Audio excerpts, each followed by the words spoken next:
3 Worms games in one cartridge. This seems really cool to me. I've loved the Worms games since the mid-90s, and I've played many of the different iterations over the years. And today in this video, we're continuing to work backwards on the Evercade cartridges that I haven't covered, and today, it's the Worms Collection 1. Will there be a Worms Collection 2? Who knows? But what I do know is that this was one of my most anticipated cartridges for the Evercade, and going back and playing these games does bring back some fond memories.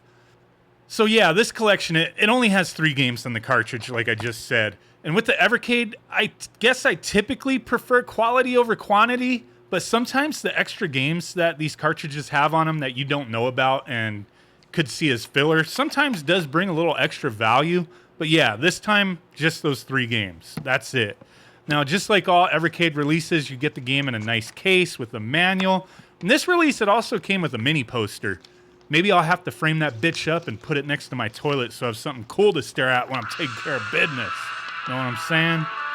So the manual for this release, it is fairly extensive, comparing it to other releases.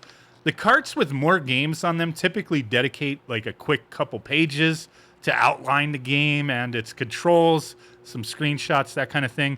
This one has a lot more information explaining, the gameplay in more detail, descriptions of in-game items and weapons. It's really cool to have a look through these manuals, as this kind of stuff is sadly missing from most modern-day physical released games.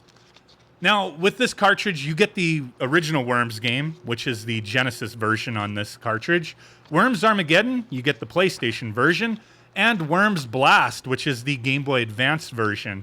Worms Blast, it's an interesting take on the puzzle genre, incorporating a lot of ideas from the Worms franchise. For the most part, it is your standard match the color to the gem to destroy it type of game, but with a lot of little twists in gameplay. Cruising around in a little boat, firing different weapons at the gems makes it a bit different. All the weapons are color-coded type of thing. Now, you can change the gems' colors by shooting them with the wrong weapon, and that's kind of cool. Helps you to set up combos and clear things out quicker. So the game isn't exactly straightforward with the main mode, as it's all objective based, so it does keep it fresh, constantly changing up what you need to do. The tournament mode, though, it's full of a bunch of mini games built off of the main game's mechanics. Overall, not a bad game. I never played this one before, but I feel this Game Boy Advance port does seem a bit sluggish, and sometimes hit detection seems to be off by a pixel or two, like when you're trying to aim for certain gems or targets or other objectives in the game. Sometimes I got a little annoyed. I was like, that should have counted as a hit, right? Now, the other versions of Worms Blast, they were released for the PS2, GameCube, and PC, so I guess if they had to include this game, it was Game Boy Advance or nothing. I just wonder if the other versions for, the other systems are more polished in terms of gameplay versus this port. It's cool. Definitely not my favorite game on this cartridge. Maybe as a 2-player game it would shine, because it does have a 2-player mode, but I guess I'll just have to wait for the Versus system to come out to find out. I'll definitely revisit it then. Now, the original Worms game being included was a no-brainer for a Worms Collection cart, and I feel I probably had the most fun revisiting this one.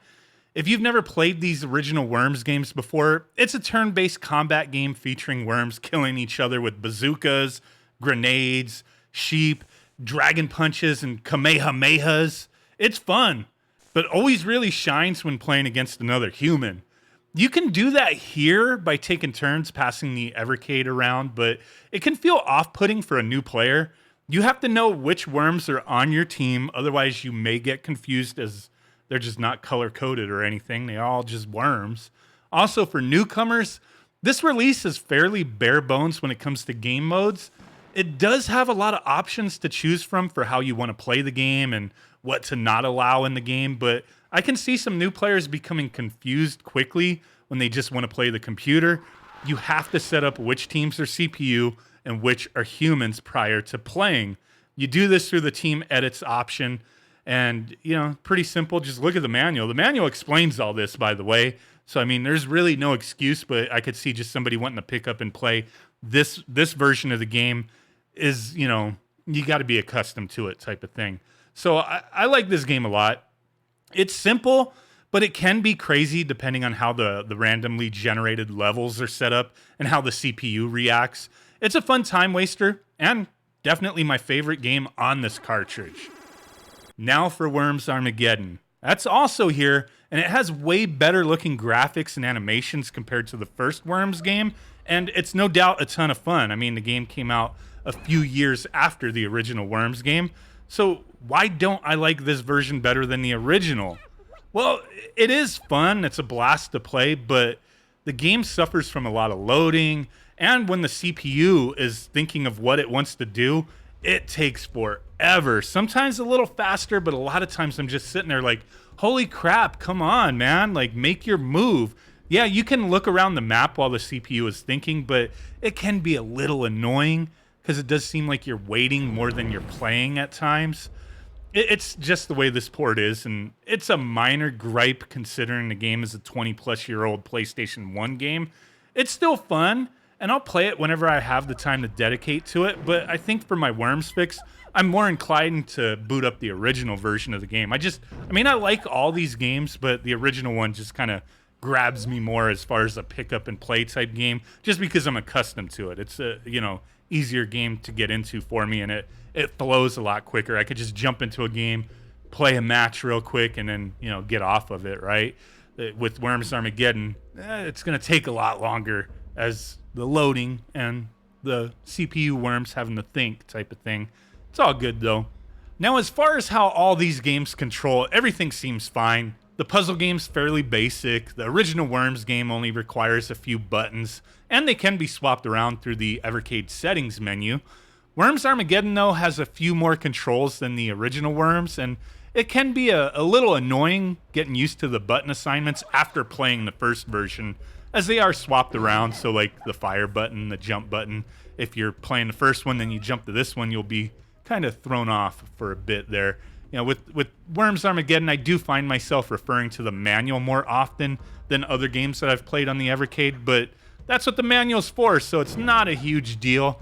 I do wish globally, though, all games on the Evercade could have buttons configured.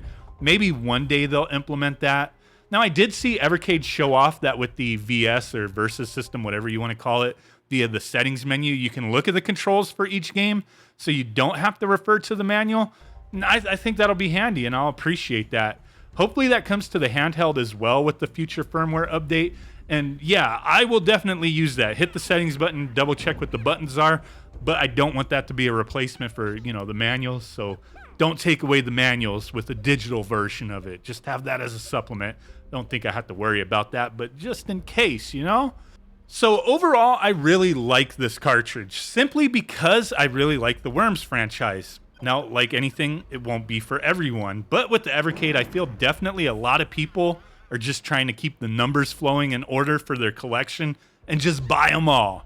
This one, though, it was worth it for me. Even if I mainly will only play one or two of the games, I'll still revisit all three of them, but I really only care about one or two for the most part. They're all fun, so that's all that really matters to me. And yes, we know you can play these games on plenty of other devices. We ain't new to emulation around here. I just personally like the idea of the Evercade, so suck it. And I did buy this cartridge myself. Appreciate you guys. Catch you on the next one.